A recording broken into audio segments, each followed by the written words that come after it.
Hey everyone, it's Sammy from Push Square, and so if you were living under a rock last night, Sony announced that it's skipping E3 2019, and when I say it's skipping it, I mean it's literally not going to be there. There's no press conference, it's not going to have a booth on the show floor, and it's not going to do any sort of event adjacent to it like EA does.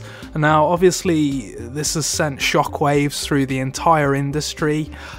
For as shocked as we are as fans, I have to imagine the ESA, who organise E3 every year, are running around in a blind panic right now because, you know, while Microsoft and Nintendo have confirmed they're still going to be there, Sony is by far one of the biggest exhibitors at this event, and it puts a massive hole in E3 and will definitely raise questions about the relevancy of the show moving forwards. Now, I thought I'd do a video, this is unscripted, and I thought I'd do a video just talking about my reaction, my thoughts on this, what I think's going on. So stick with me in this video for all of my impressions. Before I get into it, do remember to like the video and subscribe to the channel, and yeah, let's get into this huge topic. Okay, so I didn't expect this at all. I can't imagine anyone genuinely expected that Sony was going to leave E3. Now, there were a few years ago where I thought Sony might be focusing more of its attention on PlayStation experience ahead of E3, but I never imagined they would ever leave E3. They've been attending the show for 24 years. They went to the first ever E3 and have been there ever since. This is crazy news. It can't be understated how huge this news is. Now, obviously with Sony not doing PSX this year, many people thought that they were, you know, saving all their announcements for a big E3 next year, but that's not the case. They're not going to be at E3 at all. Now, Sony has said that it's continuing to look for inventive opportunities to engage the community, and it's said that it's experimenting with new ways to delight gamers, which suggests to me that they do have other things in the pipeline.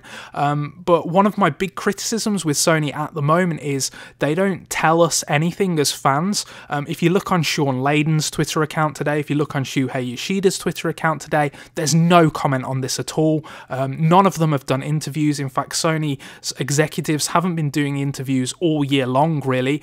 They didn't do any at E3. I think Sean Layden's popped up on a couple of PlayStation blogcast podcasts, but basically you don't hear from the upper executives at Sony anymore. They just don't talk to fans at all, which I have a big problem with actually personally, and it's something I've written about a lot throughout 2018.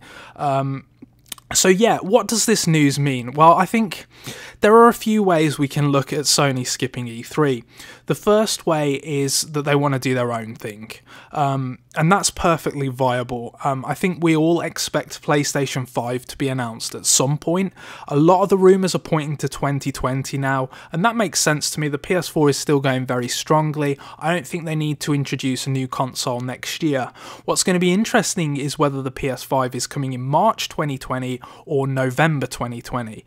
Some people think it might come earlier in the year. I personally believe it's going to come at the end of that year, because they're going to want Assassin's Creed and Call of Duty and all the big holiday games launching alongside it. So I think PS5 is still actually quite a ways away, but they might announce the PS5 next year, and that seems to be what people are kind of leaning towards. It is the 25th anniversary of PlayStation next year, so they could do a big PlayStation experience style, PlayStation meeting style event where they kind of announce the PlayStation 5, show all these huge games, announce new games. They'll have saved up enough ammunition to make a really impressive showcase, but when will that be?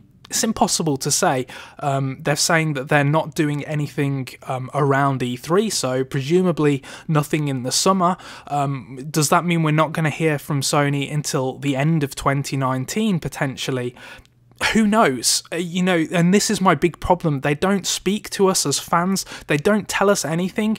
They don't give us anything to latch onto and look forward to. So it's all just speculation, which leads me to the other alternative point, is that Sony may do nothing in 2019.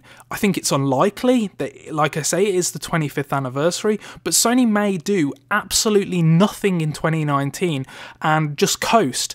The console's going to keep selling. They're software coming out, we know that. They can easily just stick up trailers for The Last of Us or Ghost of Tsushima or whatever on the PlayStation blog if they want to announce new things about those games. We might technically not get a PlayStation press conference next year, and that is a cynical way of looking at things. I don't think that is what's going to happen, but I think that would be a big mistake. I think there are a lot of reasons that the PlayStation 4 was as successful as it has been.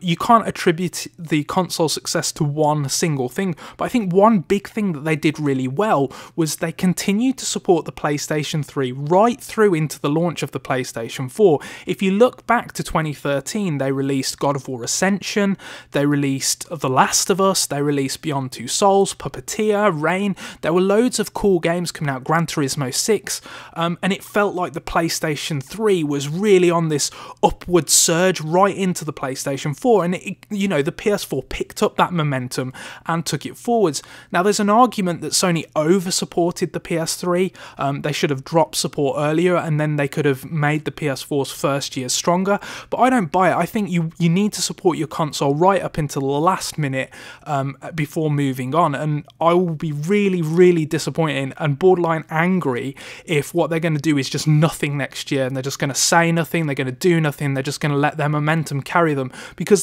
comes a point where that momentum is, you know, going to run out. Now, there are other things that we could discuss, reasons that they might be skipping E3. They could switch to a Nintendo Direct style model where they do regular sort of monthly, you know, streams and updates. That's perfectly possible. They could show up at other events like Paris Games Week or Gamescom or whatever. You know, there's loads of stuff we could discuss here, but I think my big annoyance with all this is that they don't tell us. And I think in this day and age, it's so easy to get out in front of people to speak directly to your fans. There is no reason that when this news broke, whether the ESA forced Sony's hand or not, there is no reason why they couldn't get Sean Layden on the phone speaking to at least one website, one newspaper, explaining the decision and, you know, going into a little bit more detail why they've done it, why they think this is a good idea, what they have planned instead. I'm not saying they need to announce all their plans today to me now, but there needs to be some line of communication. Surely this is what the PlayStation of 2013 was so good at. They got out in front of these stories, they spoke to people, they told you what they were doing, and they're just not doing that at the moment, and it annoys me. You know, so I don't know what's going on. It's all well and good me making this video and speculating they're going to do this, they're going to do that, but we just don't know. We don't know anything. They don't speak to us anymore, so it's hard to infer anything. And as a result, you get wild speculation ranging from, you know, that this is a catastrophic move, you know, they've got nothing to announce. That's one end of the discussion. And you've got the other end of the discussion where they're going to have the best ever PlayStation 5 reveal press conference ever. It's probably going to be somewhere in the middle, right? But we don't know. It's hard to make any speculation or any judgments.